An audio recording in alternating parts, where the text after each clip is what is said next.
Operation. So, Honorable Briggs, the press. So thank you again. Thank you to the Fourth Estate for always helping to enhance our job, because whatever we do is we count on to flag off the issues. We did a communication to plenary. We said thank you to the speaker, the leadership, and our colleagues for always attaching importance to these issues that affect the Liberian people.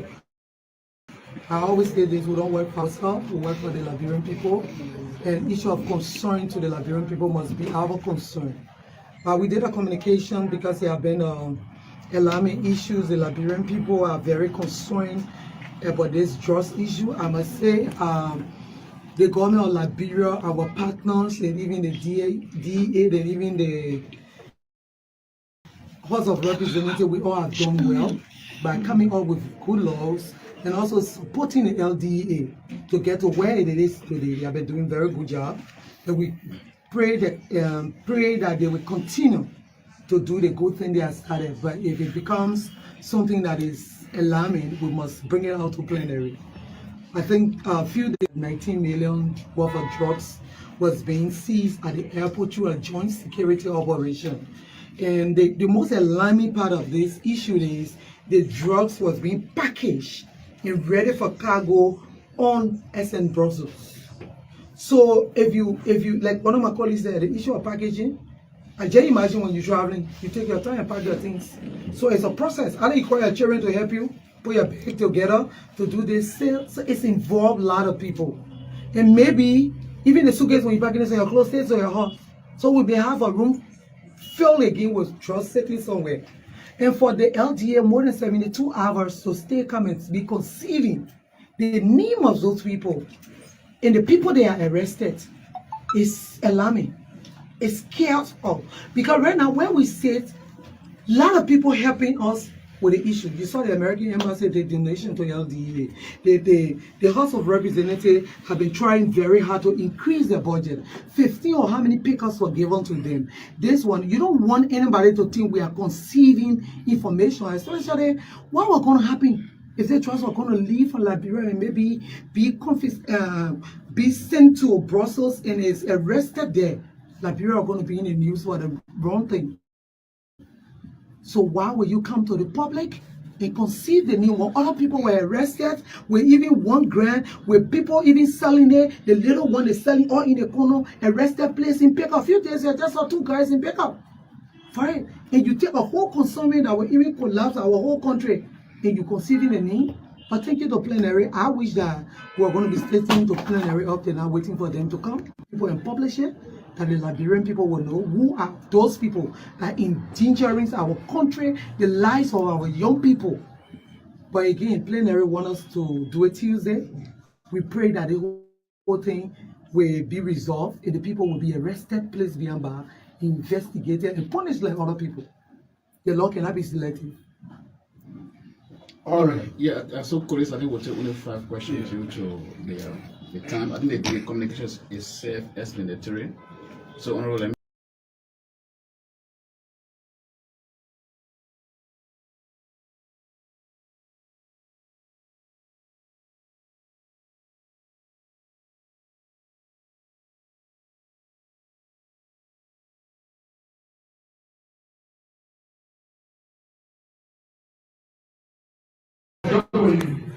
Alena, you want to let another apologize?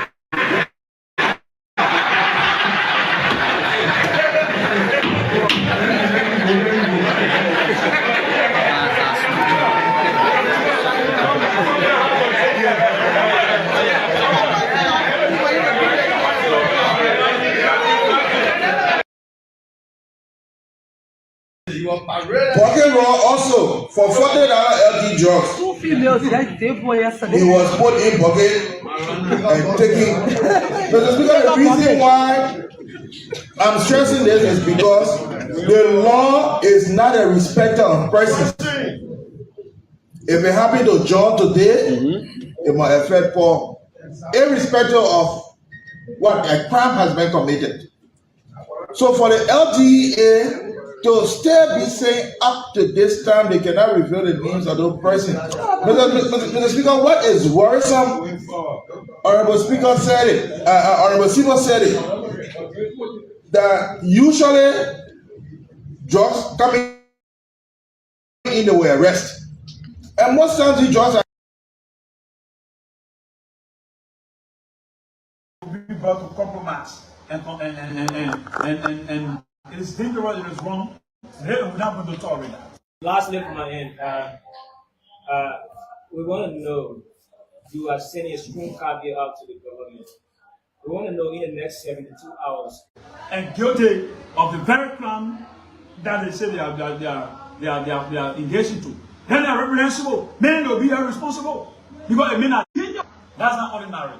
We are asking the government 3 billion plus, that's not ordinary money. And that's small money. If the DEA cannot disclose publicly, cannot publish the names of those who are engaged, you call suspect. They are not suspect. They are agents of the government. Credible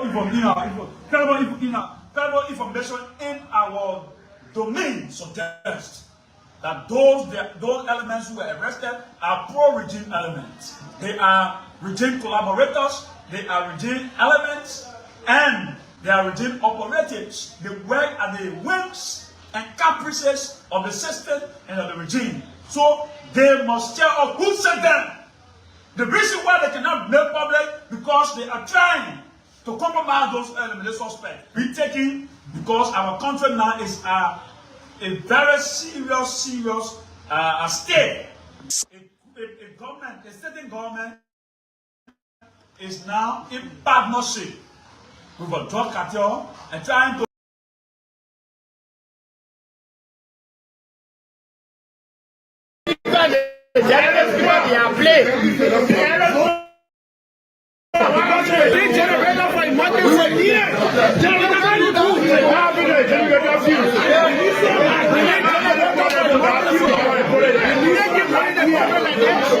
tomorrow. We can say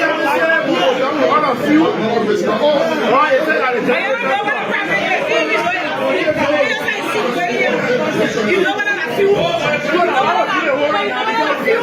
But you don't know. Why we call it out? Let it down.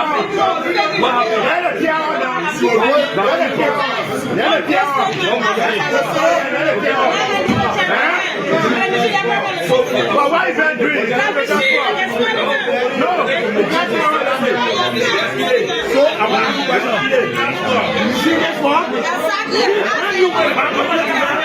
Thought on the issue of the threshold bill that was passed recently, and then the motion of reconsideration was taken by one of our colleagues, which sparked heated debate around here.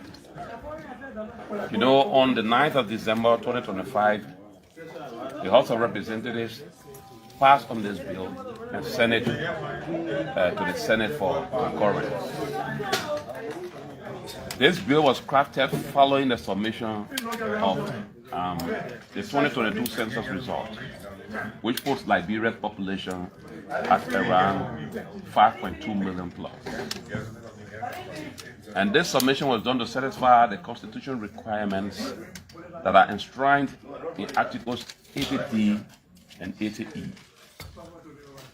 In 80D, it says each constituency shall have an approximately equal population of 20,000 or such number of citizens as the legislature shall prescribe in keeping with population growth, a movement as reviewed by the National Census. It's McGill Cooper. I'm the senior political advisor to His Excellency Joseph Boakai, President of the Republic of Liberia. But I also happen to be the spouse of the Speaker. The example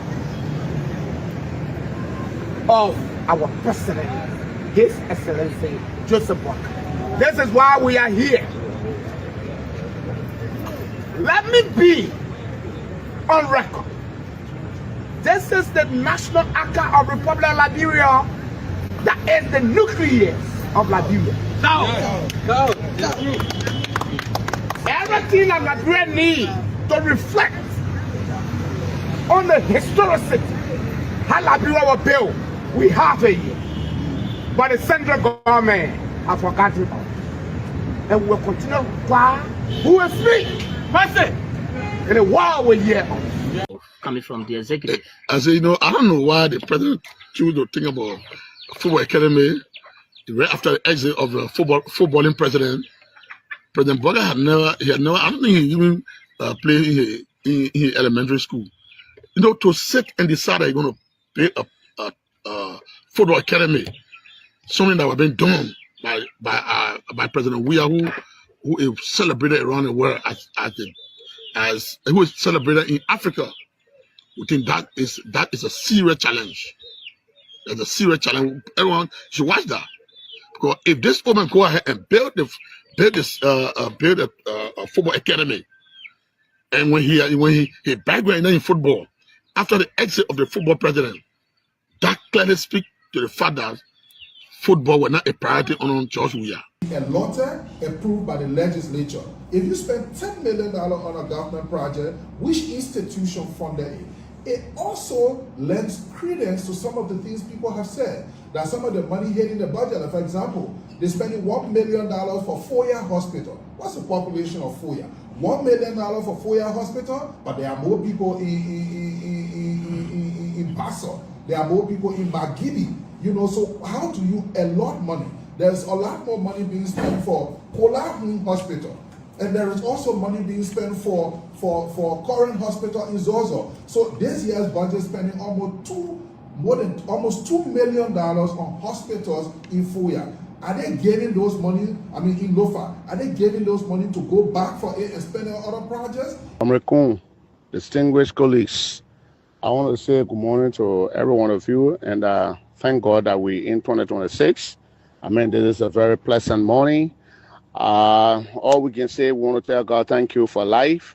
He has given us another breathing space. However, I am reminded of the conversation that was in the chat room yesterday, where the speaker validated that Cecilia Pokun is his biological sister.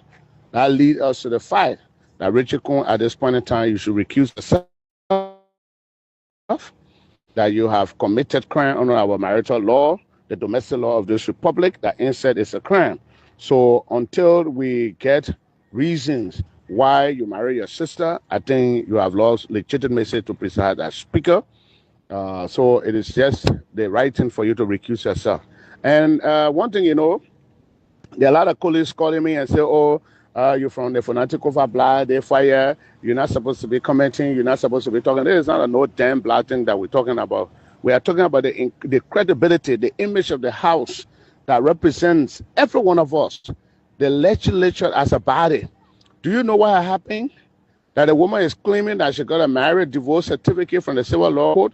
The repetition of our judiciary is placed on a question. Now the executive is also placed on a question. The legislature is placed on a question. And the lives and the status of our Liberian brothers and sisters in the United States of America now being in danger. This is a grave allegation. I'm hoping that our dear speaker can do the right thing. I'm not talking about removal of Richard Kun. I'm only saying he should recuse himself, because they are also saying the woman fake document and blah, blah, blah, blah. In the state of Delaware, you did marriage, and then now we have credible information. The documents will be available today that, pictorial evidences will be out that you did marry and you exhibited acts of husband and wife. And if those papers are provided today from now to 12 o'clock, I think Richard Kun will not be speaker anymore. Now, what is the big news? The big news in the corridor. Are you planning to remove the speaker? But this is not a speaker house. Are you one of those? This place is not a speaker office. It's not a personal property. It's not anybody's personal property. Anybody who falls below the belt in terms of legislative proceedings or requirement, obviously it behooves the members to ask you to step aside. Do you want the speaker out? I'm saying to you now, if you perform below the belt, it behooves the members to say step aside. Is the speaker performing below the belt? No, he's performing. Okay, so he's you don't performing. want him out. No, I don't want. It's not. I don't want him. I'm saying he's performing until it is proven beyond all reasonable doubt that this speaker have done this, that required for us to remove it. Obviously, we remove. So here is my promise to you, not as a politician, but as a Liberian who loves this country with everything I have. See CMC will end corruption, not reduce it, not manage it, end it. CMC will create jobs, real jobs, jobs that let you provide for your family with dignity. CMC will build roads that connect our farmers to markets, roads that connect our children to school. CMC will put medicine in hospitals, so no mother ever has to watch her child suffer because some politicians stole the health budget. CMC will unite this nation. No tribe left behind. Competence over connection. One Liberia for all Liberians. But I cannot do this alone. CMC cannot do this alone. This movement, this revolution, it belongs to you. You, the student who dreams of a better future. You, the mother who prays for her children every night. You, the father who sweat this nation. You, the professional who is embarrassed by what Liberia has become. You, in the diaspora, who left because Liberia failed you, but whose heart never left home. This is your movement. This is your movement. This is your Liberia. So I'm asking you, no, I'm calling you to join us. Join CMC, not because we have all the answers, but because together we are the answer. Sign up, volunteer, donate what you can, share this message to your neighbors. Be the change you have been waiting for. 2026, the year of change. The year we stop waiting. The year we start to build. The year we take back what is ours. Liberia first, citizens empowered for the people, by the people. Happy New Year, my people. The awakening has begun. God bless you, and God bless the people and the republic. These kind of words we live in today. I got a letter from Obama from his foundation. He sent me notes. And then he sent this note and then in the note it said President Obama. And so then somebody is telling me, why you always call George President? I said, I don't even like to talk to people like you.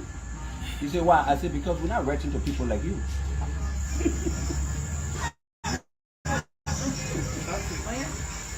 I said, I got 3 different degrees. I'm meeting people globally. And in their mind, they know I'm on their level.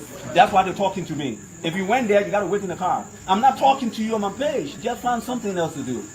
I'm talking to President George. Didn't you watch the inauguration? Before they inaugurated this is called Donald Trump.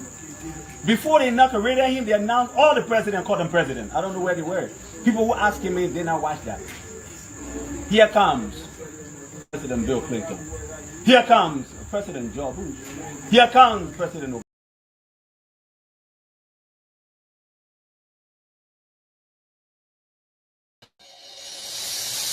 I can't stand no more, cause I'm a fool. I cannot go to school, cause no more money. I can't stand no more, cause I'm a fool. I cannot go to school, cause no more money. Hey yo, excuse me Mr. Journalist, I wonder how you make your headlines in the press release a day. Although I read the news every day, but I'm really still getting confused now. And I just wanna ask you some questions. Oh, is it based on money? Is it based on presidency? Is it based on technology? Is it based on war? Tell me, we got major headlines. Oh, we got major story. Yeah. There is no job, no money for hustlers. We got major headlines. We got major story. Yeah. There is no job, no money for hustlers. Come take a coverage, the rainy season coming soon. In the ghetto, all the houses are full of leakage, nowhere to sleep. Come and see the widow, living in the street with her children. Since the daddy went to war to fight, he never lived to see them. The children have no shelter, oh, children have no education. The children have no one to call their friend, the children have no food to eat. We got major headlines, oh, we got major stories. Hey, yo.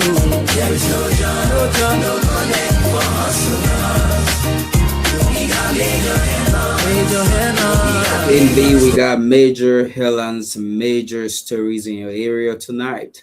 We'd like to say a pleasant good evening and welcome to the round table where we talk issues that matter the most to our beloved country, Liberia. I'm your host, William McGill. Tonight, we have a lot to talk about on the program, and trust me, it's definitely a fascinating presentation. Shortly, we will take a break, and once we get back, we will kick off with the program here on the round table. So my name is William McGill. Let's take this break to be right back.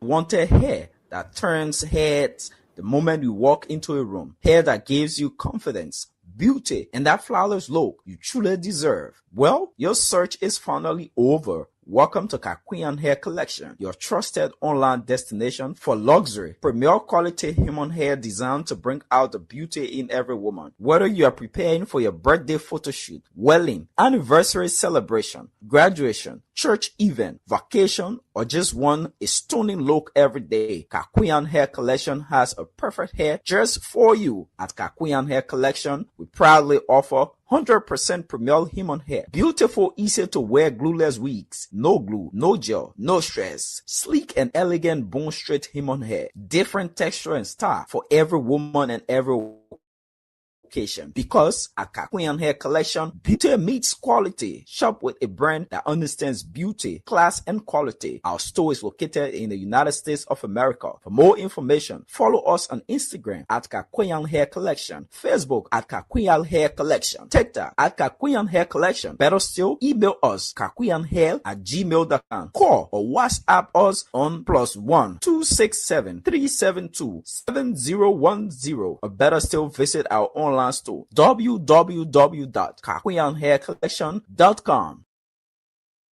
We would like to say welcome back to the program, and it's great that we are on here tonight, making sure we can bring you the very best you deserve. So this is the round table, and let me say good evening to Mr. Abu, and shortly we'll have Mr. Abu on the show this evening, as well as we are going to be hosting some executive members from NIMBO USA there. They are going to talk about a lot of issues in terms of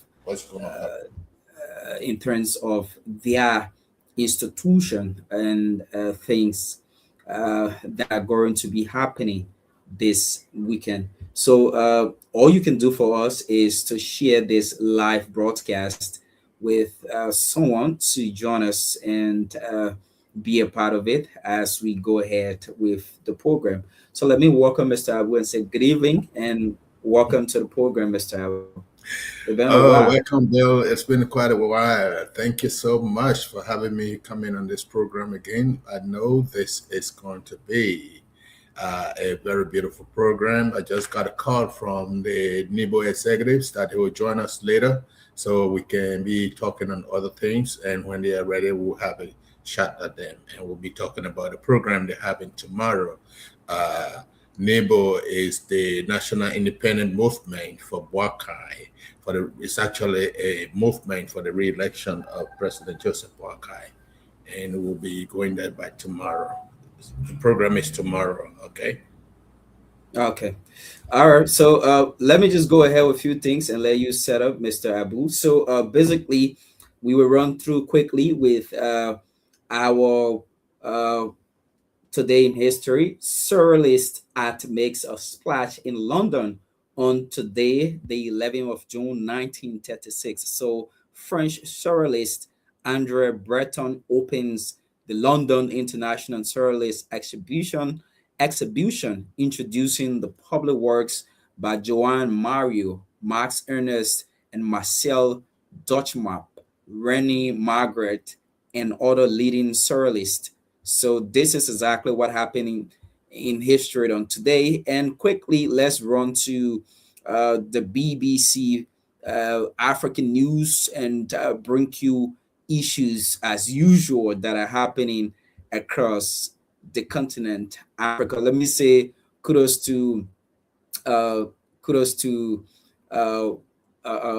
Mexico, right? Today we had the World Cup opening, and they took a great lead over South Africa. I think our African countries that are going to the World Cup needs to do better in terms of the level of play. I was surely not impressed. But again, let's run to our headlines here on the BBC.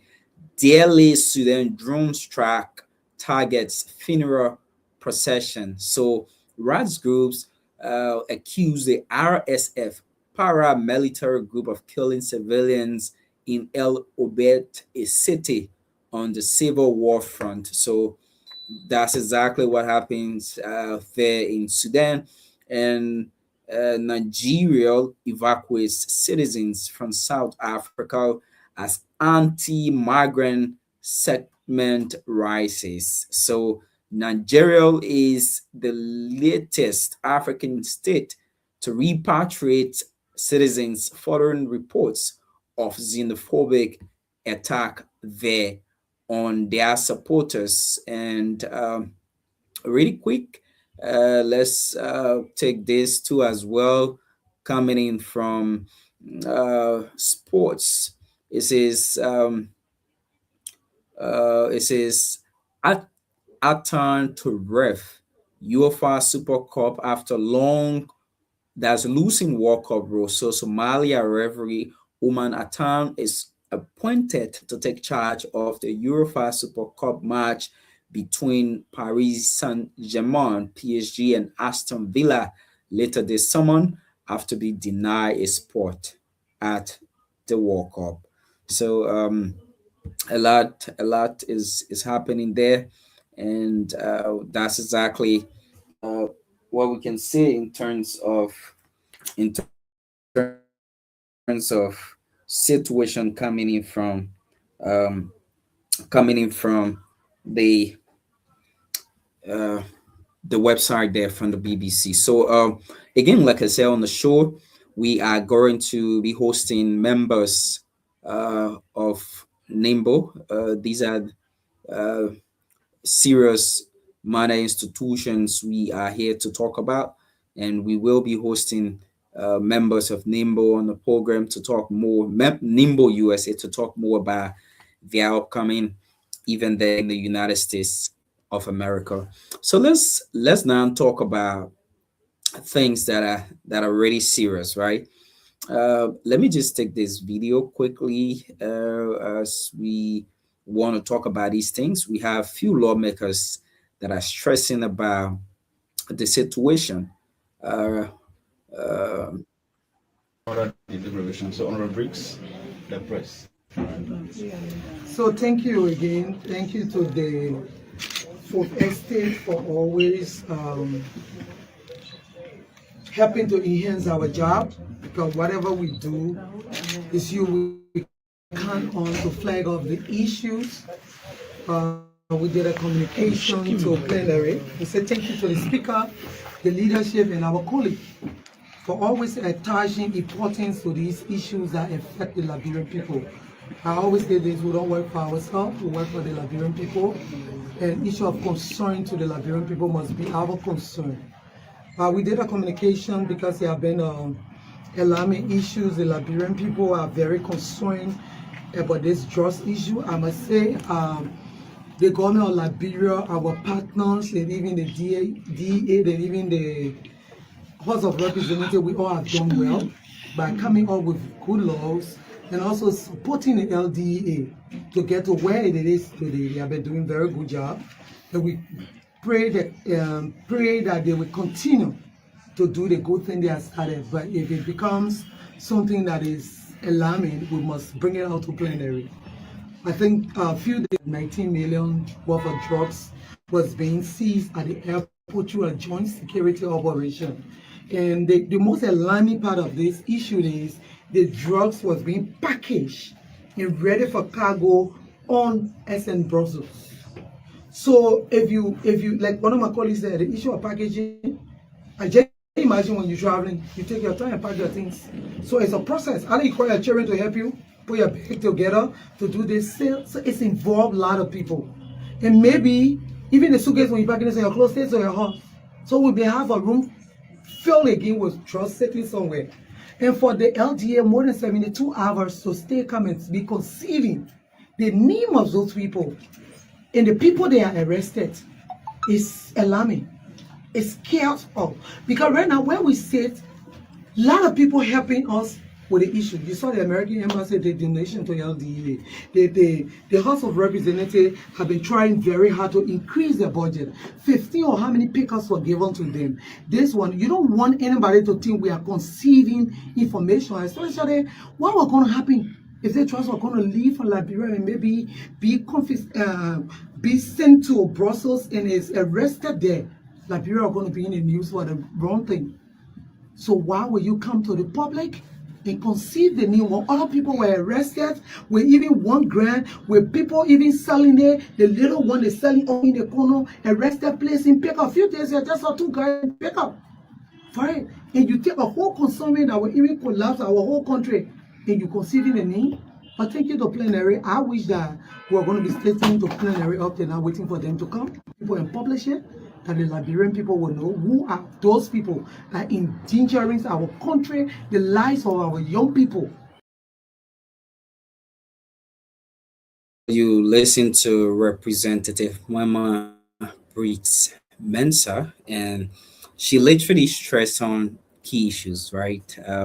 As a nation, as people of Liberia, we are basically strong about the issue of coming to fight drugs in this country.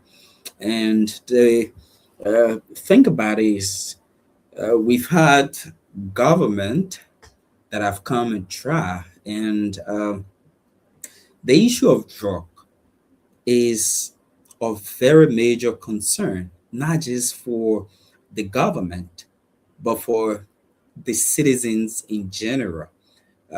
I'm saying this to say that the past government, there were a lot of complaints that was raised in the public, and you cannot arrest that amount of drug that you caught at the airport that was at a verge of leaving Liberia for wheresoever it was destined to be headed or to be sent to. And you come out, call a press conference, and you basically cannot tell the public who are those that are involved, who are those that you caught right-handed. Where are those people? I think if the government is serious to fight drug in this country, it shouldn't require how big your tattoo is if you are caught in the act. I remember a few months back, we had Bucky Raw, we had so many other people that were paraded the street, and Bucky Raw was caught with, according to DA, $40 worth of drug. And because of that, marijuana to be precise, because of that, he was dragged around to court, sent to prison, and the issue went to, the court and a Temple of Justice, one of those courts on the Supreme Court, and the matter was settled. If we are to be serious, and if we are serious, if the DA wants to be a very serious manner institution that will be fair to the public, that are ready to inform the public and tell them, oh yes, this is what we've got. This is how this thing is going. And come out and say, this is how far we've gone with the process. This is how far we've gone with the, investigation. If you do not want to inform the public, you shouldn't come out and have a press conference to announce to us that you've caught or confiscated a huge quantity of drug. You shouldn't have come out. You shouldn't have come out. You shouldn't have come out. But you came out.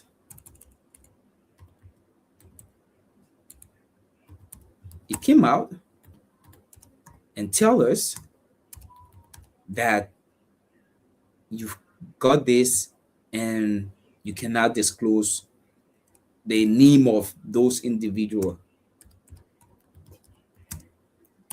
You know? Why? Why?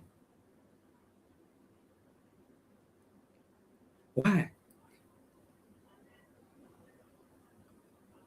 DEA is doing their best, to be real.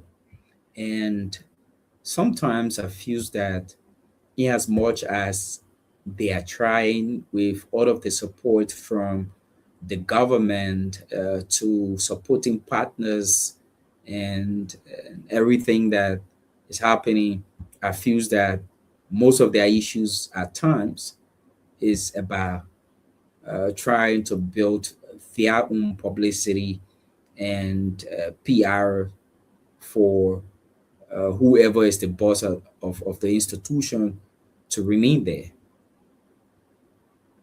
Yes, of course. Yes, of course.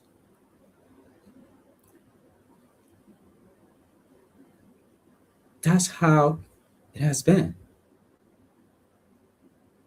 We have to be able to understand that if you are serving a public position, you are very much accountable to the public.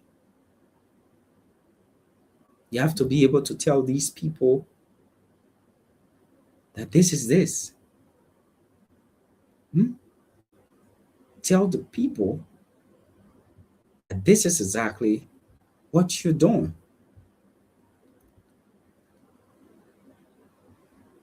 You know, tell the people that these are things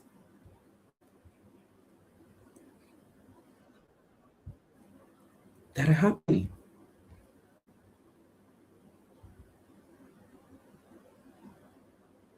Yes, of course.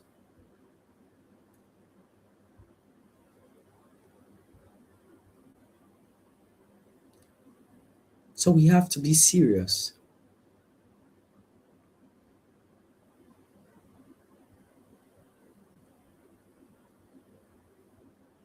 We have to be serious.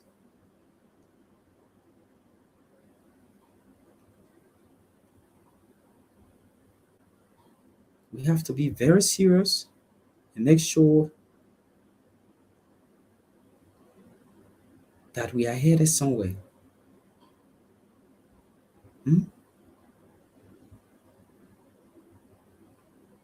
We have to. So, like I said, we are still here trying to make sure that we can have the team from NIMBO trying to join us on the program, and that we can be able to have such a great discussion in terms of how their event is going to be like, and basically focus on how we can be able to talk more about these issues. So, like I said, this is the roundtable where we have lengthy discussions of issues that matter the most to our beloved country, Liberia. And yes, that's exactly how it is. That's exactly how it is.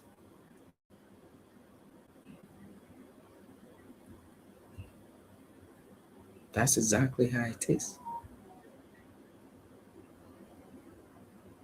We want to be a serious nation.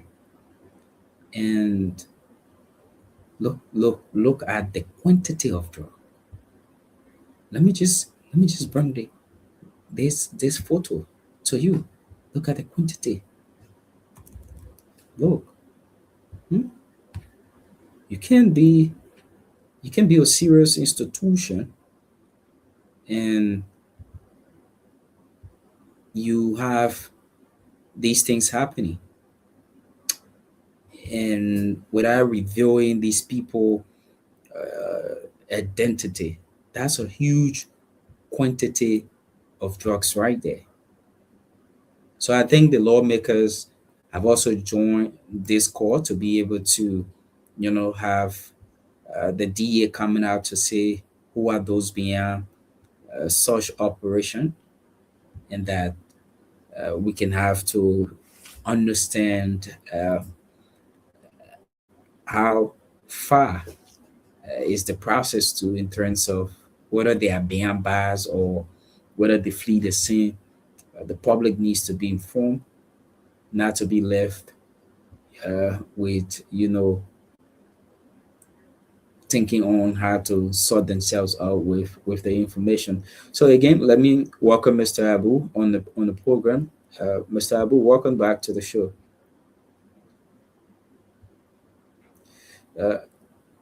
Your mic is muted. I think you need to unmute your mic. Okay, thank you so much. And we just want to be very grateful to most of our viewers outside there from both Liberia, the United States, and other parts of the world.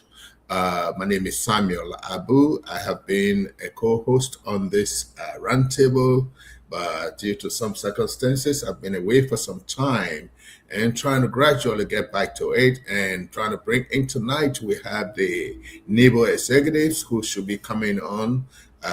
Jessey Phillips is is the national chairperson for NIMBO USA. NIMBO, those who are not doing, NIMBO is NIMBO, the National Independent for Boakai.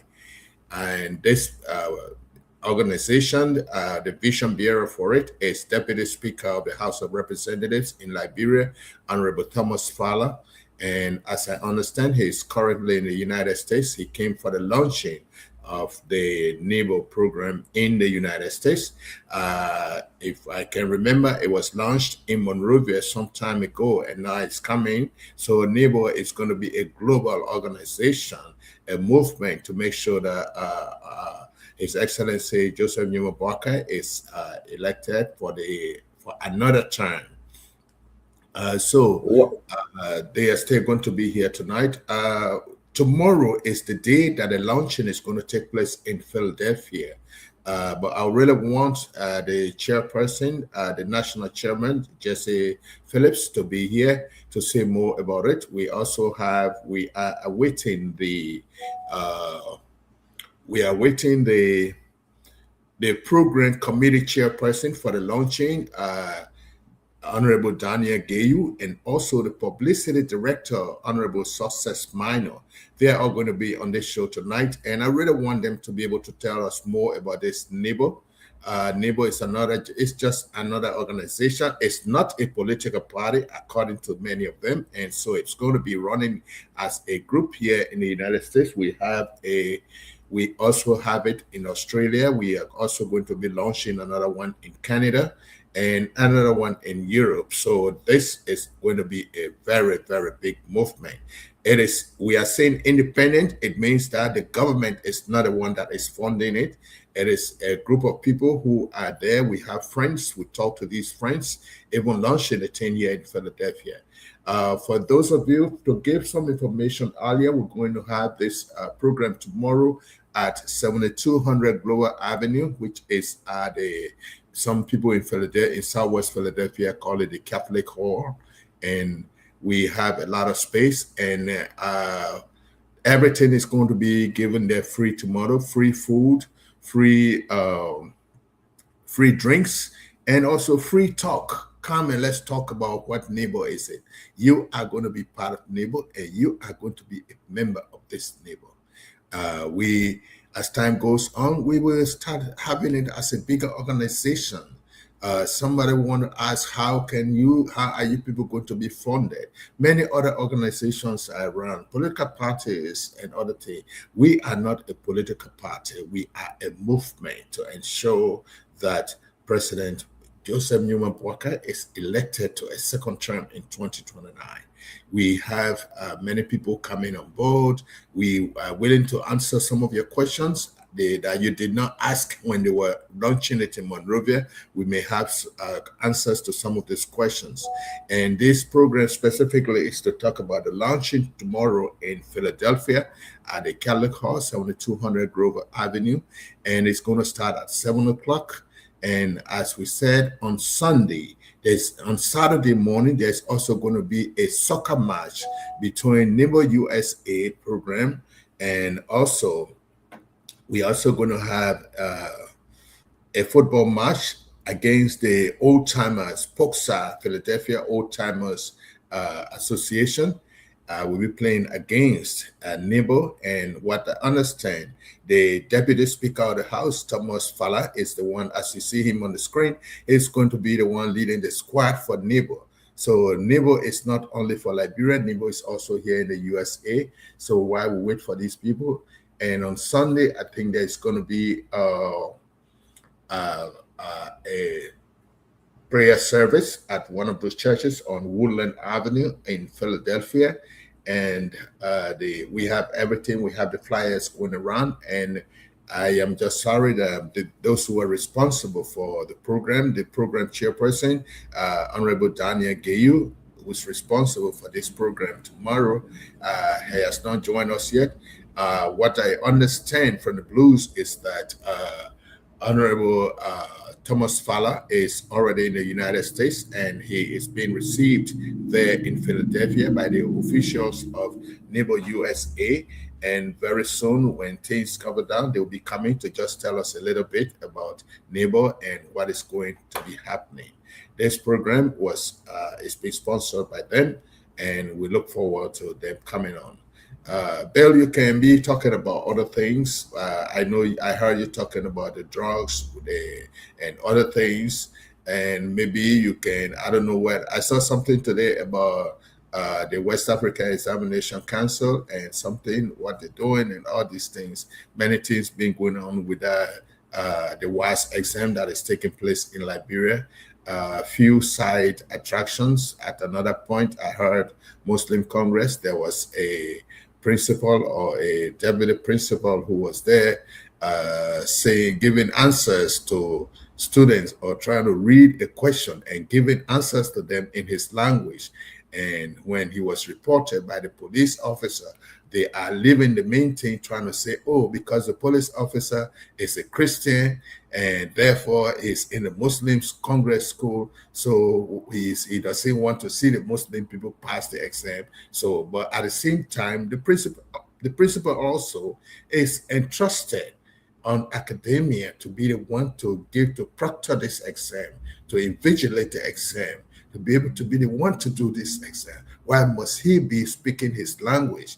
Anyone, because when I do not understand the language, I will believe that you are saying something that you do not want me to know. He speaks English, why he did not do that? And then other people are asking, oh, why do we have police officers in the vicinity of the examination? Yes, because the examination itself has become a law in Liberia and in West Africa as a whole. So because we have come across examination malpractices, fraud, and other things, and as long as we say it is the law that established this examination, the police officers are law enforcement people. So if they come around to say West Africa Examination Council has this contract with the police to make sure that they come around and stay around the police, they are not going to be the invigilators. They are not going to be the examiners. They are not going to be the one looking over the people. Okay? But what it's about is that these police officers are there to make sure that there are no malpractices. In fact, their presence will reduce the incidence of malpractices among students and in the various campuses. I don't think I want to sit down here to hear that there is a wild malpractice or examination fraud for West African Examination Council from Topman High, where I graduated from. I would feel bad. You know, we students would normally say when we were there, because you will always think that your days at the school were the best. And these days, things are changing. But if we have the police officers there. Yeah, because many things are happening. I don't know. I'm not in Liberia now, but I believe there's something they used to say. William, how do they call it? When you allow you who invigilating or you who proctoring the exam, you give blind eye to people to see. I mean, for people to spy, for people to do malpractices, you give blind eye. How do they do? Facilitation, to the point that the students even pay facilitation fee, because they pay the fee to the invigilator so that when they are spying, they are talking to one another that they are not supposed to be doing, so that you will act like you are not even hearing them. As a matter of fact, you become the gatekeeper for them. You'll be looking outside to see whether the chief examiner is coming or not. And sometimes you even give them some of the answers, which is very wrong. That doesn't promote the examination. It doesn't promote the educational system in our country. And we need to get out of it, because after you go to school for 12 years, that is that one day or the few weeks that you are going to prove to us that you did learn something. The exam is not intended for you to fail, but it's intended to examine whether you really remember all you did. And they are not the topics of the exam are not coming from a curriculum that was not covered by you, or that was not given by the Ministry of Education or the West African Examination Council to the educational system. Your teacher should have covered it. And if you went to school good, you'll pass. Don't let anybody feel that these exams are not necessary. They are, because even in the United States, people do take exams. Even at a master's degree level, in many institutions, in the MBA programs, sometimes some schools, you have to write a research, and other schools, you have to take an exam to get an MBA. You have to take an exam. Okay, so these things, people must not be running away from exam.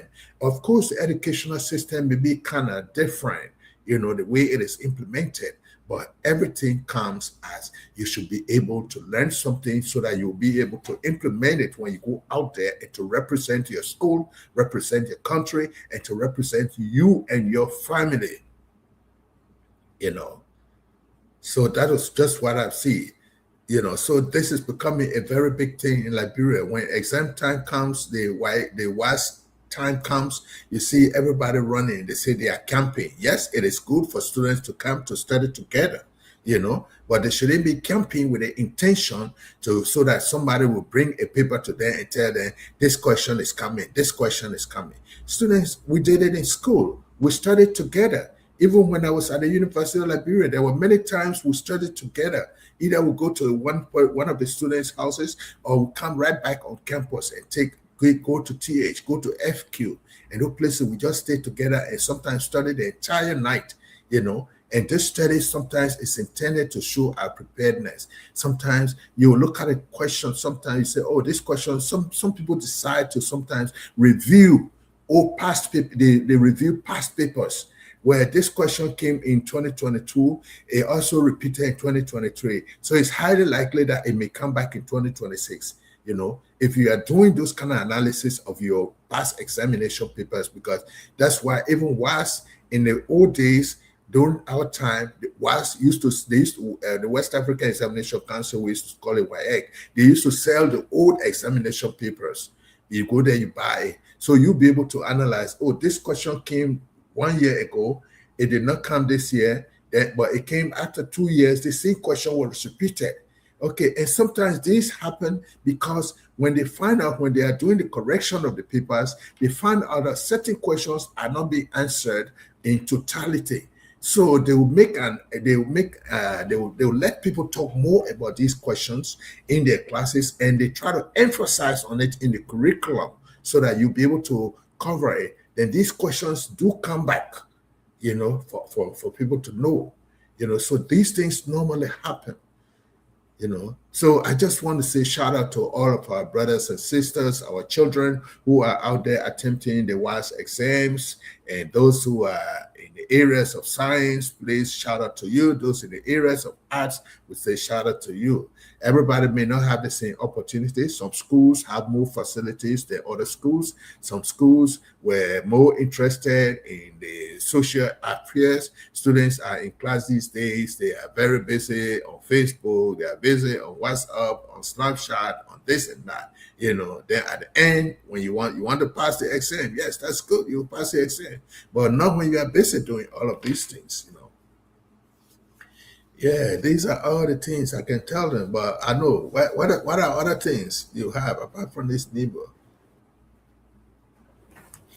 Yeah, so a lot been happening, especially for news wise. But before I come out with what I want to say is just to make a few points too on what you say about the WAS issue. Like most often you will find schools and their instructors behind the student during the exam period trying to find a way that they can be able to go and answer the questions to the exam, which is something that is really, really bad. If you not trust the student what you've taught them over the past 12 years, why should you send these people to an exam to go and write the exam? I think is something that needs to be looked at thoroughly by WIC and the Ministry of Education. And I feel like maybe there's not that much harsh penalty for people that are caught in the act. So we will find these things happening. They will say you should pay flexibility fees, and certain amount the school gonna charge you, you got to pay that money across the board. Why? Student will be happy to paying it because they know at the end of the day, the institution will definitely follow them to answer these questions. So again, is a very serious thing, and it needs attention because we cannot always have people that would be walking out as the future leader of a whole nation, and at the end of the day, we can see any level of progress in what they're doing.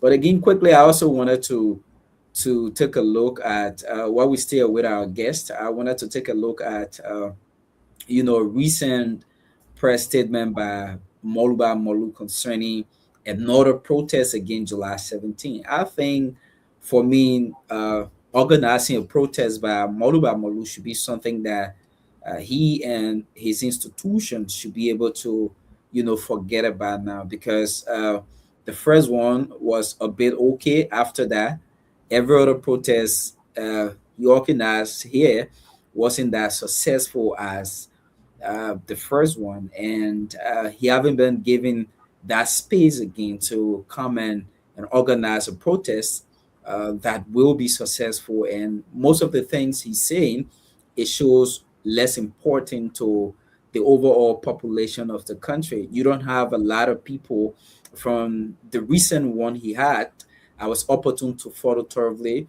You didn't have a lot of people aside from some supporters of the CDC and some students of the University of Liberia that are also part of SOUP that were part of that organized protest. I believe one reason why he still continued with that was because he didn't want it to be a field protest, which of course at the end of the day is still end up to be one of them. I think Molu's attention now should be something driving young people attention to progress, instead of trying to organize protests and saying you want to call on government, that the people are sovereign, and a lot of different things you say. And one question I could personally place to Molu is that if you say people are suffering, what are some of the things you did as a party chairman and when you serve the CDC? Is it that you changed the system for the better, that the current government is trying to track whatever you make better, or is it that you had a worse system and you expect the current government to perform magic?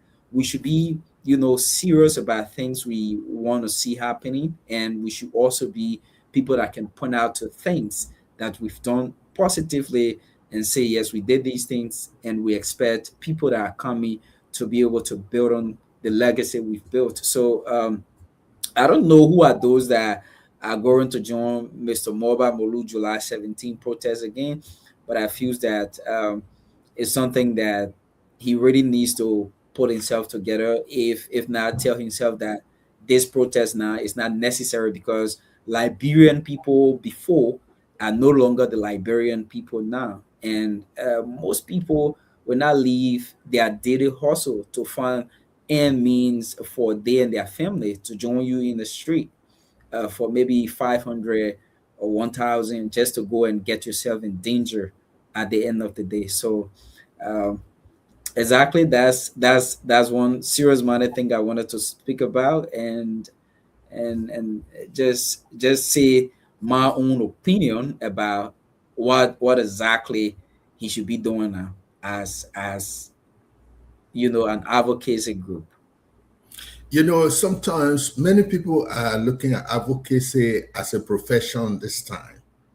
So as long as when they get job, then they leave the advocacy. So sometimes for those kind of people, it's not a profession, but a career. So Moba Molu is like a career advocate, not a professional advocate, because it's only when he's not working. When CDC was running, he was chairman for CDC. He never protested one day. When other people wanted to protest, he spoke against it, that it was not necessary. Today, he talks about the things that he thinks that many people are going to be listening to him about, People are going to be talking about, oh, there are no jobs. Oh, the young people are there. And every statistics will know that the population of the young people in Liberia, maybe it's about 60 or above 60% of the population. But when you're looking at it, you tell us that there are no jobs. Yes, we have to look at several things we have to look at. Many schools are opening every day.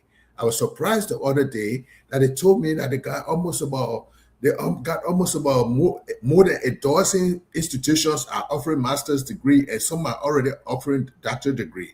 The people who are getting a baccalaureate do not even have a job, do not even have jobs.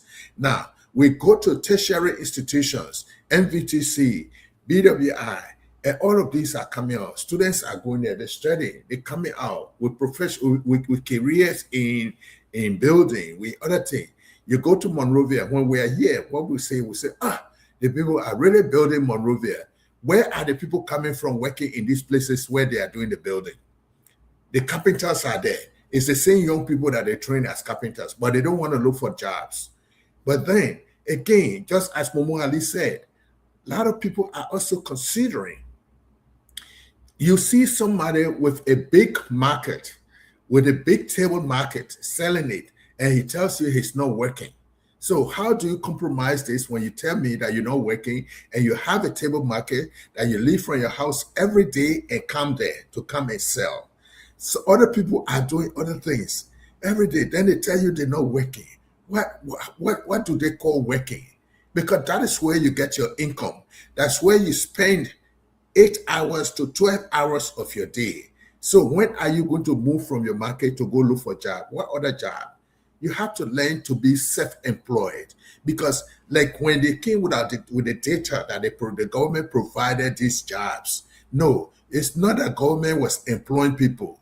Government enhanced the capacity of organizations to employ people.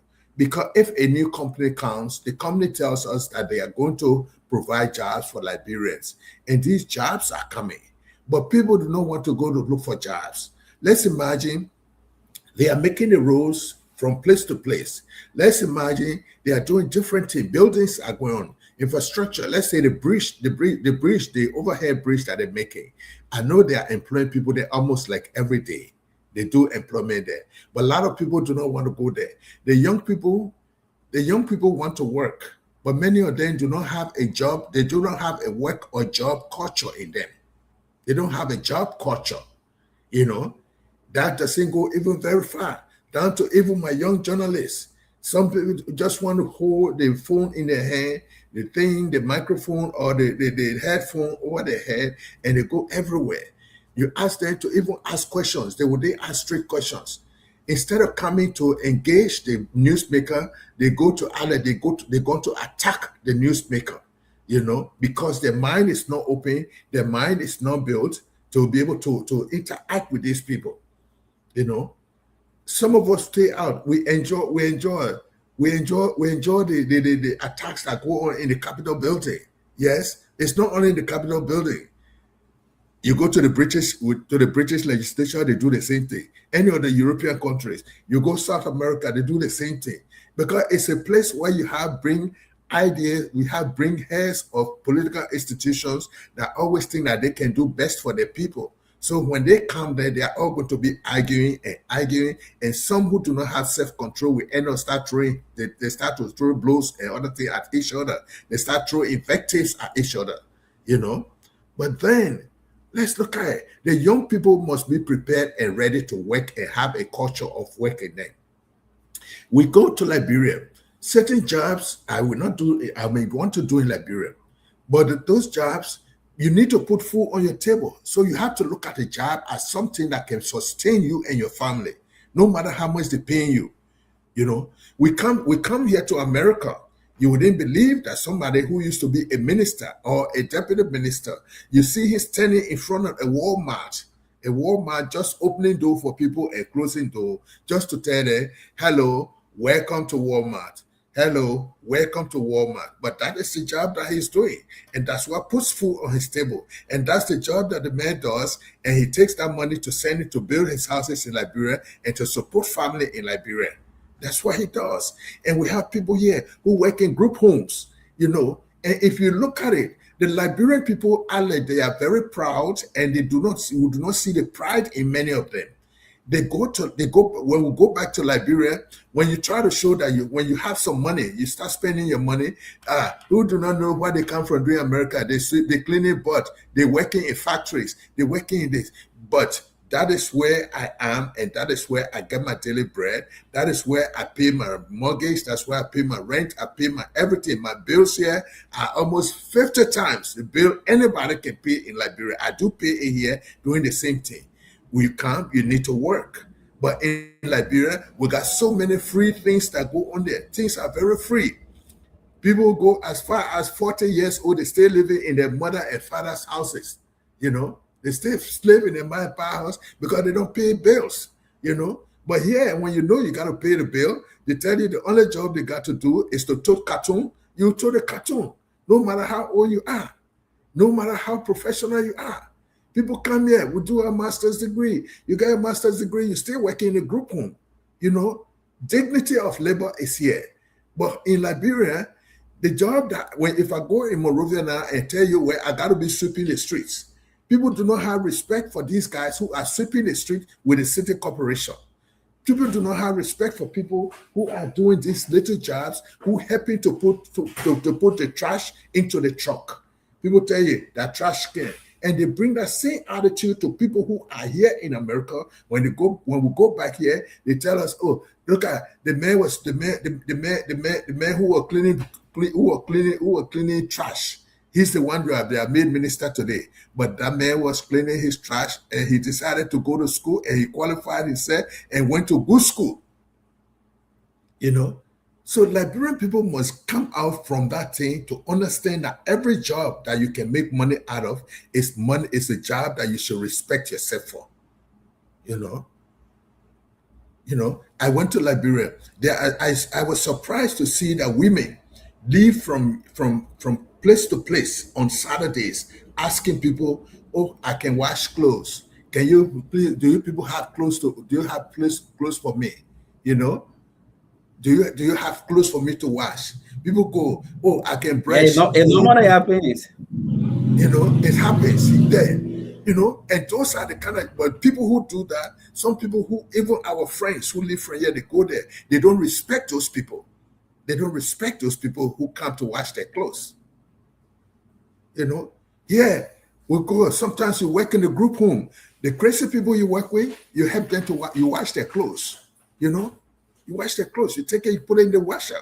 You wash. You bring it. You tell them to fold it. Anybody who is a big person in government in Liberia who has traveled to the States, ask them the kind of jobs we do. There are many people who are here. What are they doing? They are Uber drivers. They are taxi drivers. You know, over there when you are driving keke, the man is driving keke. Then he tell you, "Chief, we're just doing it because we ain't get job." Oh. You're riding keke. Then you say you don't have job. That is the one that is supporting your family. That is the one that is sending your children to school. Then you say you don't have job. I think people don't understand the fact that you can be self-employed and you still do have a job. Aside from having an employer to pay you, you self-employed and pay yourself. You're not waiting for a month to end before you get paid.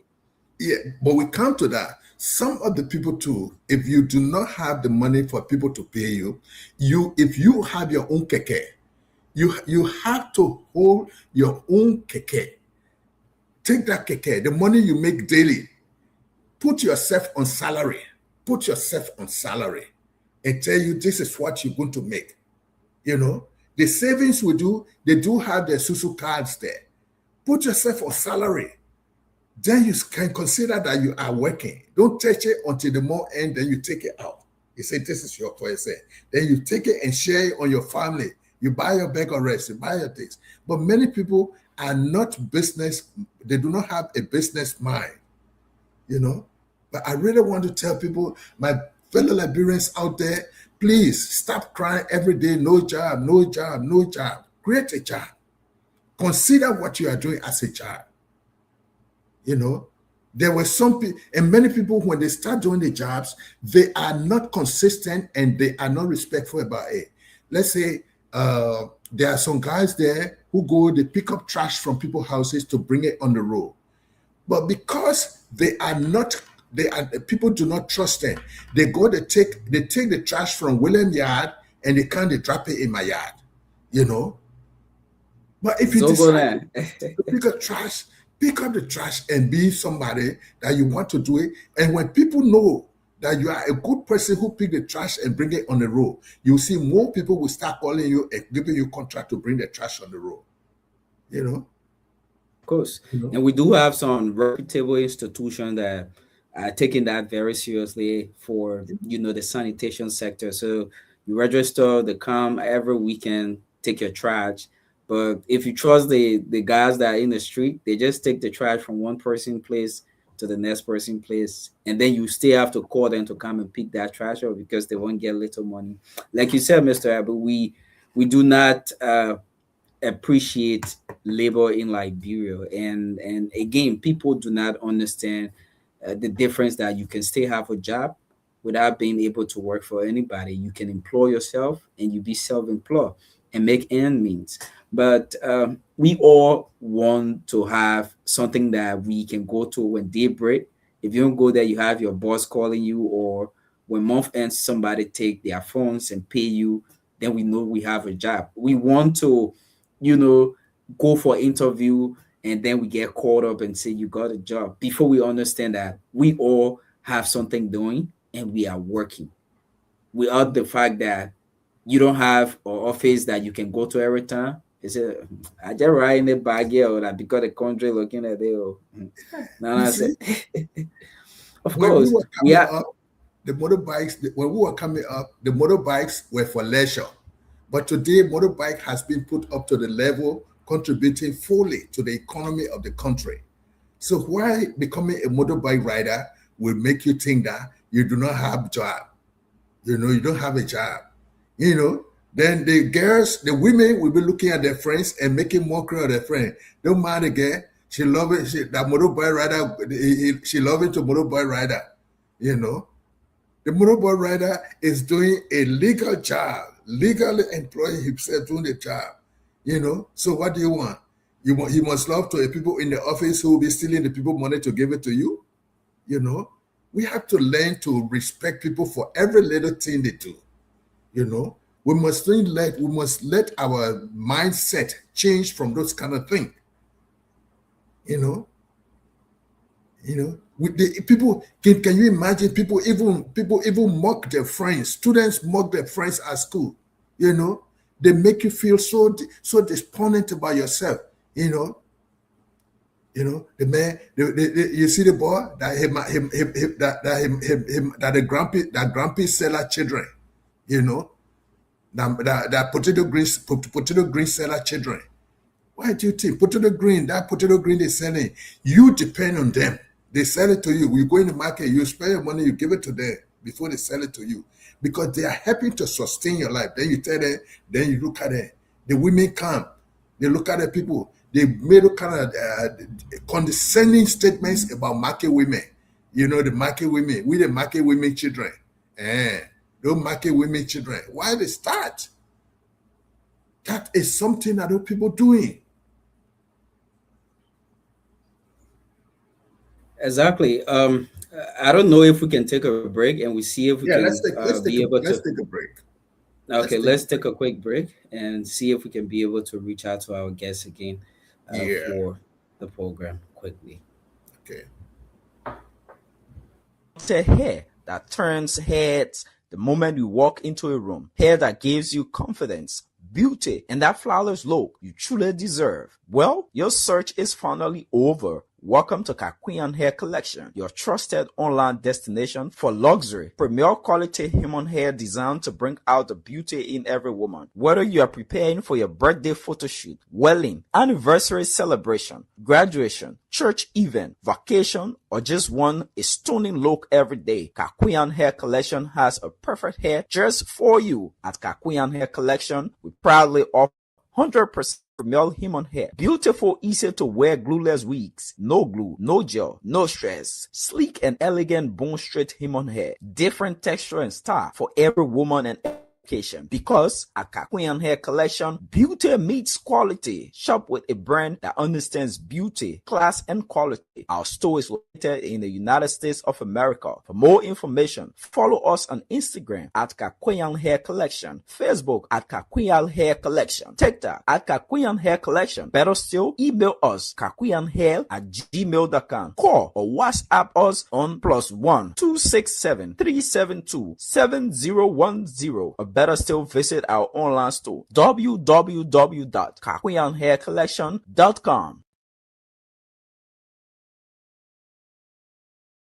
To say welcome back to the program, and it's great to be here. We still trying to get hold of our guests, and we can be able to have this discussion. NIMBO USA will be launching on tomorrow there in the United States in Philadelphia, and on Sunday, which will be the 13th of on Saturday rather, which will be the 13th of June, they will also have a soccer match against Pinsville Old Timers versus the NIMBO USA team there, and we're hoping we can have the chairman and his entourage of officials to be able to come on so we can talk about the event there in the US. We've been informed that Deputy Speaker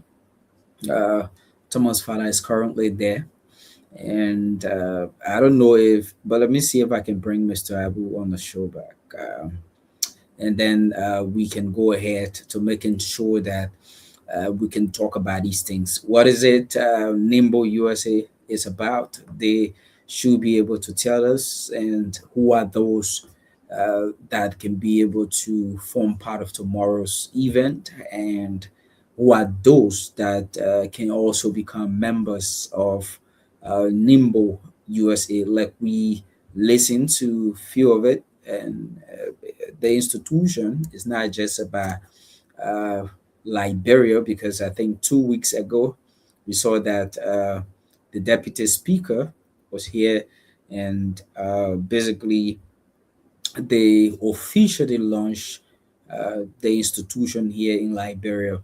Is it early preparation that brings promotion? NIMBO is working towards making sure that basically they can be able to prepare early and be able to basically get hold of the 2029 electoral process. So we are basically here making sure that we can have them coming on to talk about it. And NIMBO, according to our own research and what we've gathered, is an institution making sure that President Joseph Boakai can get re-elected 2029, and that they can prepare everything possible. Some people, but the deputy speaker should just be able to create his own political party. We hoping to also have Mr. Jessey Philip. He's the national chairperson NIMBO USA. Success Anon, who is the national publicity director there for NIMBO USA, and Mr. Daniel Gayou.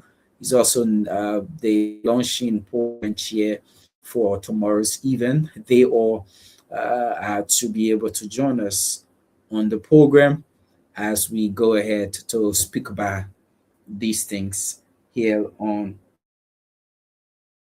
the run. Let's go ahead and also tell you that we are going to ask these questions that you want to know. You can also leave a comment while the discussion will be going on, and what exactly NIMBO is about. They will tell us, and why was NIMBO USA established. We also have NIMBO here in Liberia, and why was it established? We want to know, and and just more of everything. We will have to know about the institution.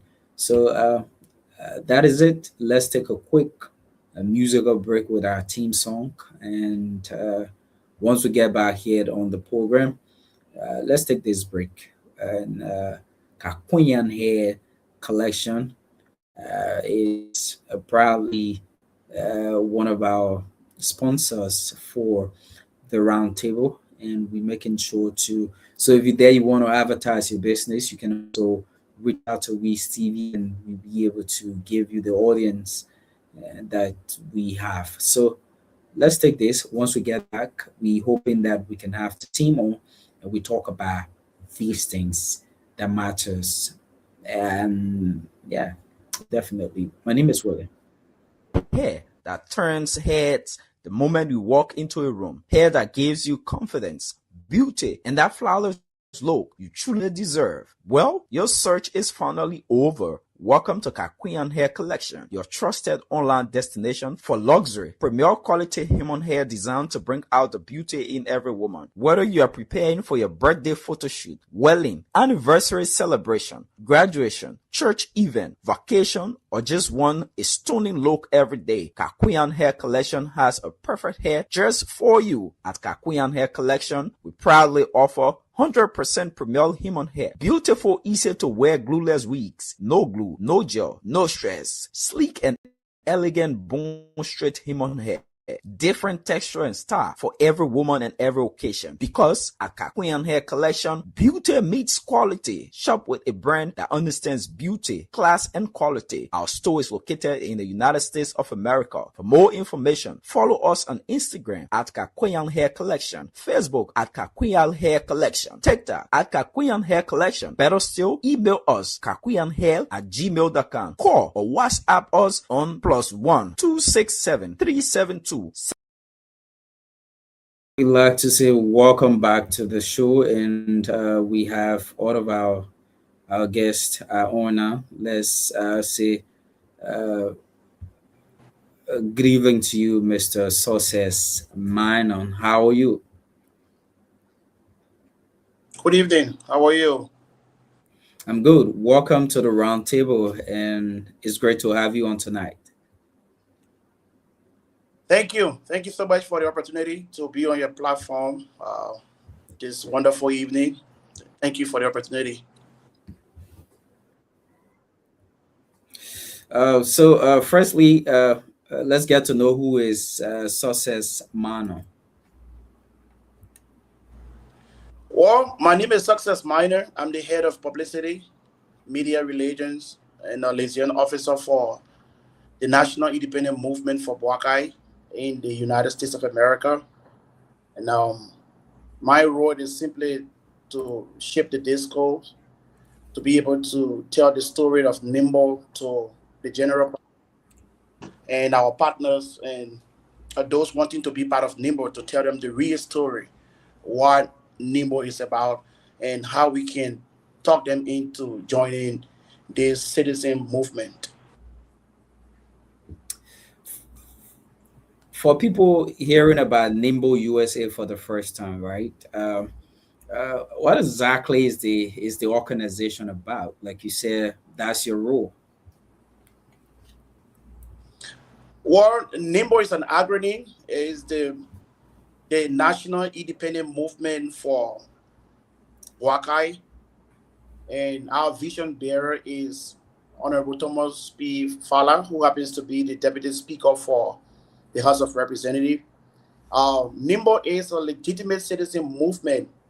Our vision bearer thought it wise to put patrons together to be able to support development.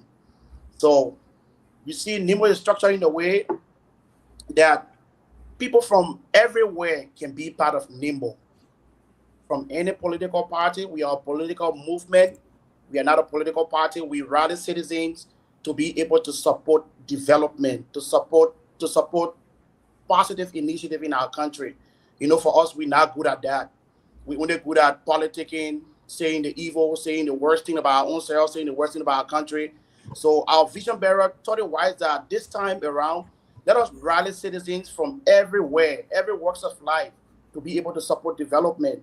In his mind, he believed that this government, under His Excellency President Joseph Newman Boakai, is doing extremely well, especially when it comes to putting us on the international scene. If you go back home, roads, like in his mind, like he's doing well. He's trying to put our country back on the map where we used to be before. So now he's trying to rally citizens who believe that the president is doing well, but then you are now a unity partisan, you are now a sedition, you are not a PLP, you are not for any political party. Okay, but then since you're not for any political party, come and join NIMBO, because NIMBO will help you to be, will help you support the initiative, the developmental initiative of this president. So that's why our vision bearer thought it wise that we all should come together to see how best we can support the developmental initiative of His Excellency President Joseph Newman Boakai.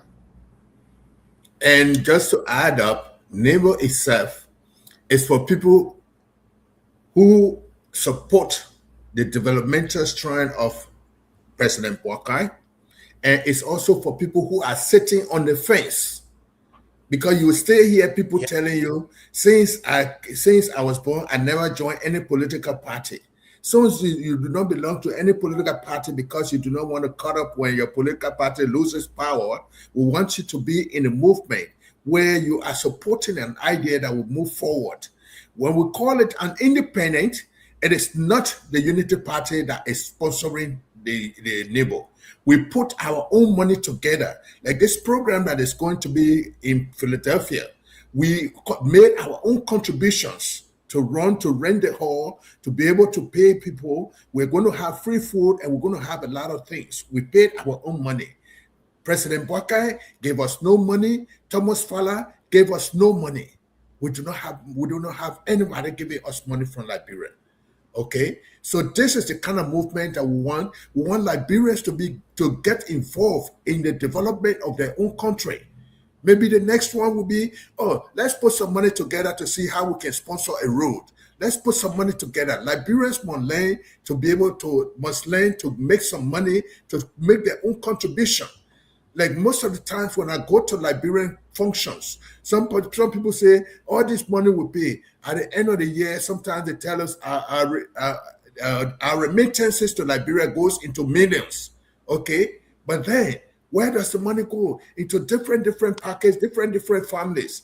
But in case we take this money, we all Liberians that are in the diaspora, we decide to put $10 together per year and we send it to our government. We cannot sit down here and just be criticizing the government that the government is not doing this. They don't know what they are doing. They're doing something, but something is happening. They say, put your mouth where your money is.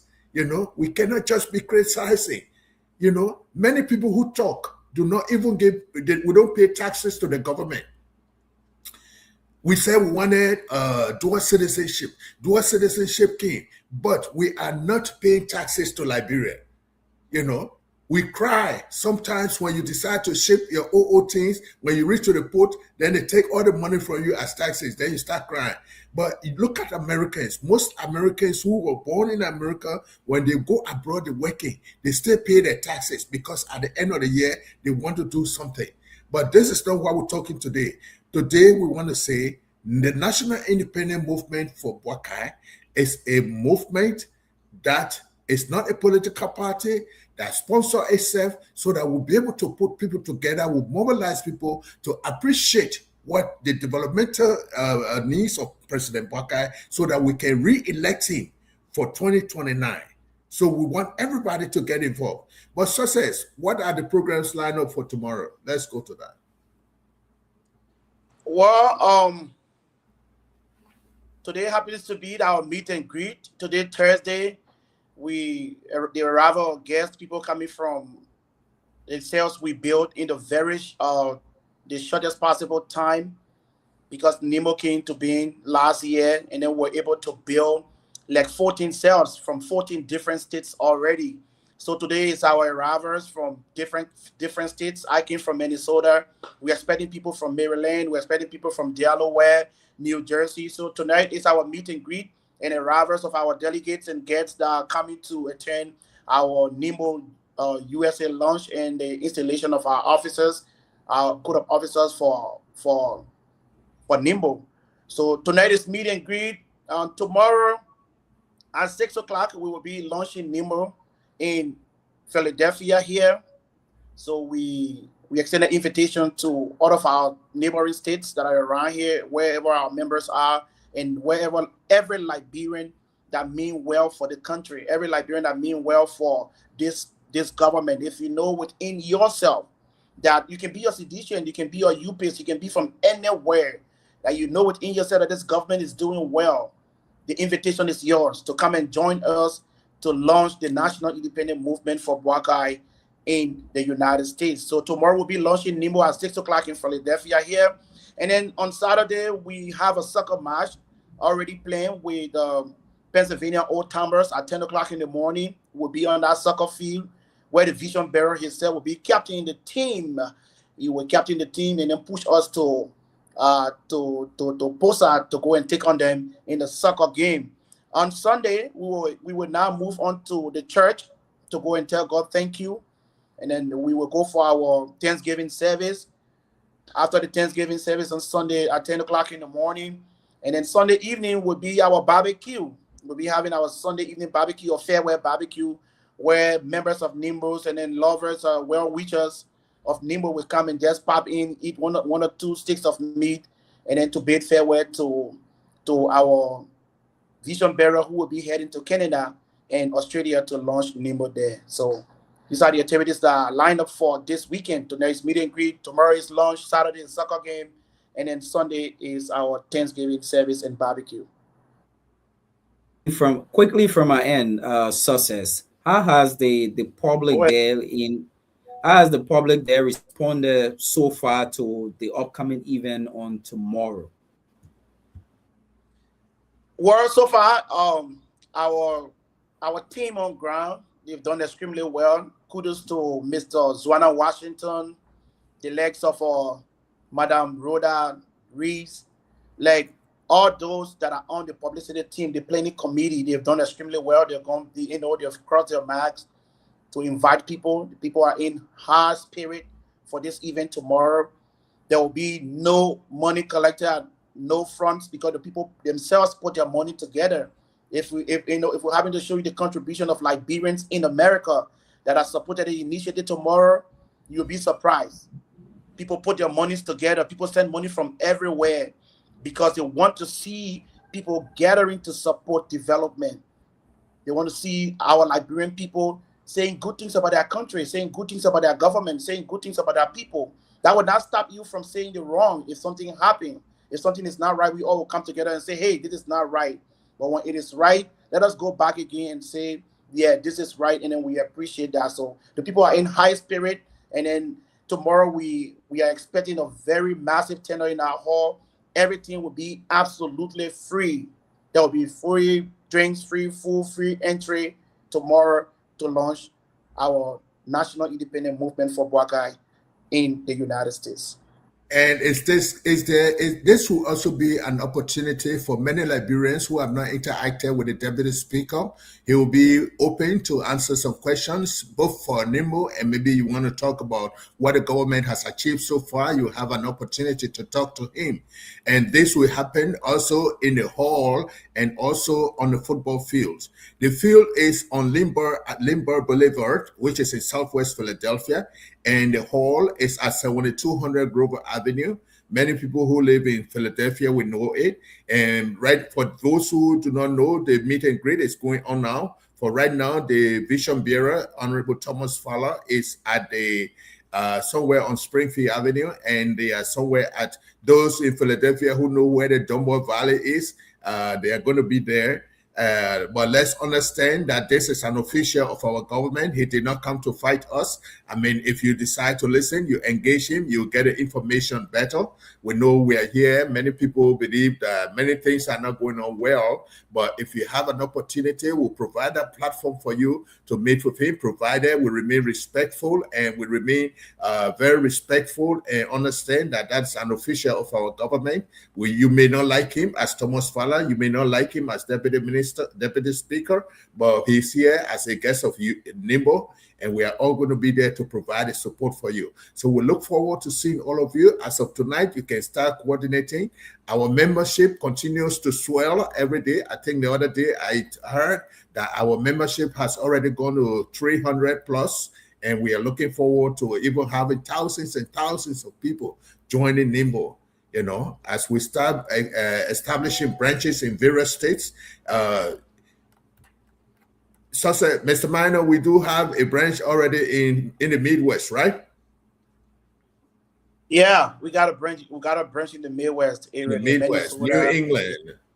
New England. One quick question, yeah, we already right? got 14 cells set up already for this movement, and then so this is our first launch. So we look forward to seeing everybody. If you cannot, if you cannot make it this year, hopefully by next year we'll plan something. You'll be able to, you'll be able to make it this year. But put NIMBO on your mind. Put NIMBO everywhere you are. Tell the people NIMBO's story. We are not just a political movement. We are not just talking politics. Sometimes we do talk politics. And, we talk politics about, elections and stuff like that. We're not just merely missionaries for politics. We are here to articulate the developmental agenda of President Joseph Newman Boakai, to tell the people how this president is succeeding in our country and to be able to sell our country to the world. One quick question for you, Success, before we can try to wrap it up. And it will be, right, the institution is about rallying support for the re-election of President Boakai. So with the level of membership that you guys are building around the world, is it that these Liberians are going to come to be able to vote President Boakai back, or is it the support that the organization is going to give so that the president can be able to adequately fund his campaign process? Oh, that's a very nice question. So all the cells we're building around the world, I mean, there is nothing we can do in our country without our support coming from abroad. There is nothing we can do. We ourselves can go down. Sometimes when things are really good with you, I know thousands of Liberians that can leave from this country during election time, go down to go vote. Aside from you going down, they got family members, they got brothers and sisters, they got people who they know, they got people in this country that got influence in Liberia, and they would tell them, hey, you have to do X, Y, and Z. This is why we are, and then they will be able to sell the idea. We're not imposing this NIMBO agenda, this NIMBO idea on anybody. We're not forcing you. We're not trying to take, so if you don't vote NIMBO, we're not sending you money. No. We'll sell this idea to you. You will see the reason to support development in your country. You'll see reason to be able to come out and say something. So All these Liberians we're riding around, we're riding with their support. We need your support. Honestly speaking, we need your support. We need your votes, and we need your influence that they have in our country for them to be able to tell people about NIMBO, sell our organization to your family members, sell it to your friends, sell it to your colleagues, all those you worked with yesterday that ain't know that you have good rapport with. Sell NIMBO to them, and then they will be able to make their own decision. Mr. Abu, you want to add? Well, it is not about you sitting on the fence. Come over, join us. If you appreciate what President Boakai is doing for Liberia, come and join us. Do not sit on the fence and tomorrow you say, oh, they did the job. I mean, after winning the election, you say it's just about people that they know. Get yourself involved. One day we'll do something. Let's keep working. If you're in Maryland County, if you're in Delaware, if you're in New Jersey, you're in Philadelphia, we call on you to come join us. Maybe when you come to the program, you will see what we are talking about. You will see what we are going to do. Please come. We know you do not like President Boakai, but come and join us. Maybe you can understand. The closer you become, the better you understand. Because after Boakai, we want it to be another Boakai. After Boakai, how can an interested person there in the diaspora in America join NIMBO? Is there a way? Do you guys have any office? What are the process? So it is as easy as ABC. We right now we got our social media pages. Our social media pages are very active, and then we take people information from there.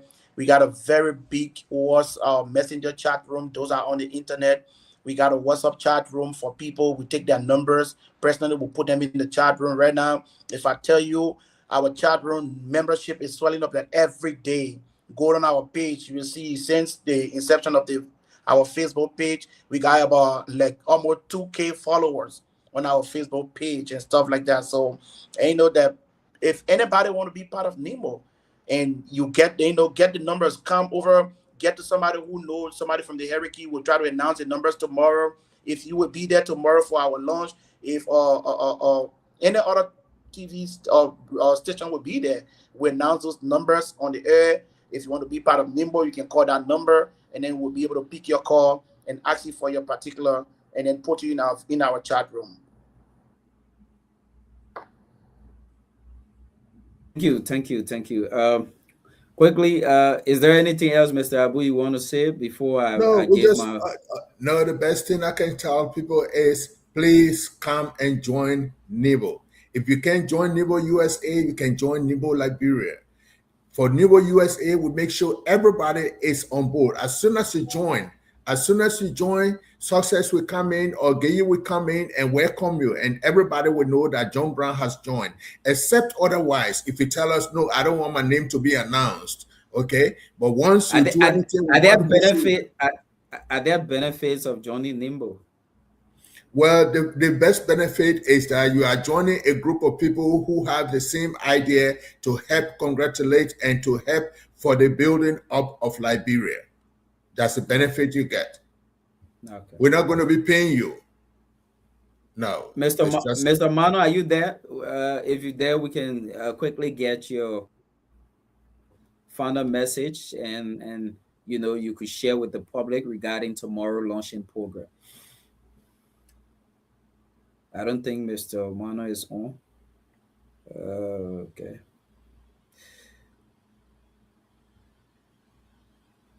I don't think he's on, Mr. Abu.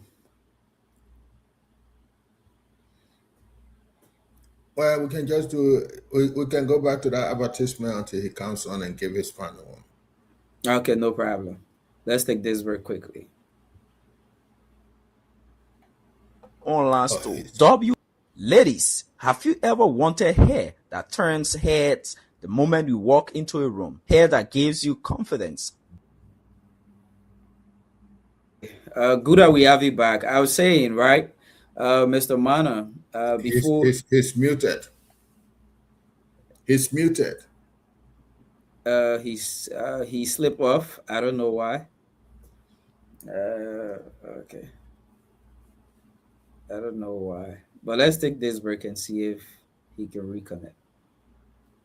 Wanted hair that turns heads the moment you walk into a room. Hair that gives you confidence, beauty, and that flawless look you truly deserve. Well, your search is finally over. Welcome to Kakwian Hair Collection, your trusted online destination for luxury, premier quality human hair designed to bring out the beauty in every woman. Whether you are preparing for your birthday photo shoot, wedding, anniversary celebration, graduation, church event, vacation, or just want a stunning look every day, Kakwian Hair Collection has a perfect hair just for you. At Kakwian Hair Collection, we proudly offer 100% premier human hair. Beautiful, easy to wear glueless wigs. No glue, no gel, no stress. Sleek and elegant bone straight human hair. Different texture and style for every woman and every occasion. Because at Kakwian Hair Collection, beauty meets quality. Shop with a brand that understands beauty, class, and quality. Our store is located in the United States of America. For more information, follow us on Instagram at Kakwian Hair Collection, Facebook at Kakwian Hair Collection, TikTok at Kakwian Hair Collection. Better still, email us kakwianhair@gmail.com. Call or WhatsApp us on +1 267 372 7010. Or better still, visit our online store www.kakwianhaircollection.com.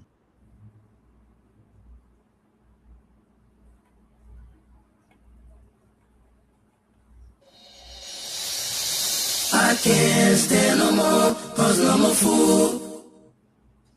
I cannot go to school, cause no. So we stay hoping that we can get Mr. Mano on. I don't know what is the issue, or maybe he's busy now. Yeah.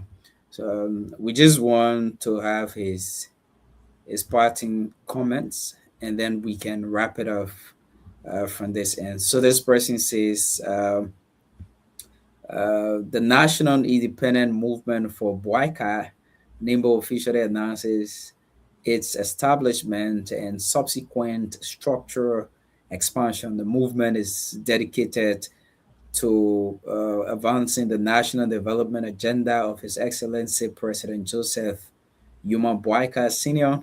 and securing his mandate for the 2029 presidential elections. Institutional genesis and regional, almost like this person is giving a history of NIMBO. So yeah, Mr. Abu. Yeah, there's a young guy in Liberia, Abraham T. Yuan. I think he's on the show now. I think he's monitoring the program, and I think he says he has a very good music for NIMBO. Maybe we'll try to contact him and see what's going to happen. So we'll take some time, and we can find since we can't find I think he's having Minor is having a little problem maybe with his internet. He just traveled to Philadelphia from Minnesota, and we're looking forward to doing the program. But just a little wrap up to say that tomorrow evening we are going to have the launching of NIMBO USA, and on at the 7200 Grover Avenue, and on Saturday we're going to have a soccer match between NIMBO USA and the Pennsylvania Old Timers Association, POXA. And right after that, we'll have a lively Saturday afternoon where we'll provide an opportunity for many people to have discussions with a vision bearer, Deputy Speaker Thomas Fowler. They will be talking to him, and he'll be able to give an update on what is happening in the government to many Liberians who will be interested. And also on Sunday, there will be a Thanksgiving service, and after that, the Thanksgiving service in the afternoon, there's going to be a cookout to say farewell to our vision bearer before he leaves for Canada, where he's going to launch the other one. And we are calling on all of you who are in Philadelphia, those who are in New York, Newark, New Jersey, Delaware, Maryland, Washington, D.C., we're calling on you to come and join us, and we know you are not going to regret. So we'll say thank you, Bill, for hosting NIMBO today, and we look forward to having more interactions.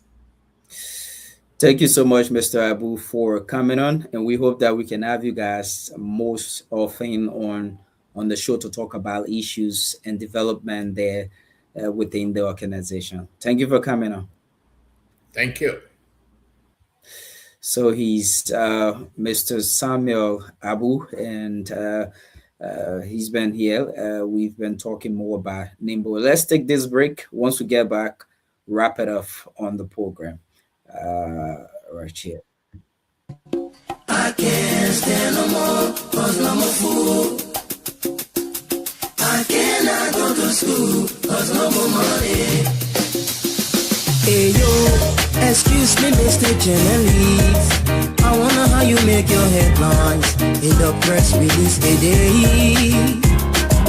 Although I read the news every day, but I'm really still getting confused now. So you listen to Success Manon and Mr. Samuel Abu. They've been here talking more about tomorrow's event there in the United States of America, Pennsylvania, where NIMBO USA will be launched, and Honorable Thomas Father, Deputy Speaker, will be the chief launcher of that program on tomorrow. We also spoke about the drug situation today. The DA officer in charge said a few suspects, like 6 persons, was arrested, and for security reason, their name cannot be disclosed. Interesting country. While other were paraded all around here for taking $40 drug around, but again, it's been a very great presentation. We like to bid all of you a pleasant good evening from Liberia. My name is William McGill. Thanks for following, and thanks for being there. Bye-bye. Hair that turns heads the moment you walk into a room. Ladies, have you ever wanted hair that turns heads the moment you walk into a room? Hair that gives you confidence, beauty, and that flawless look you truly deserve.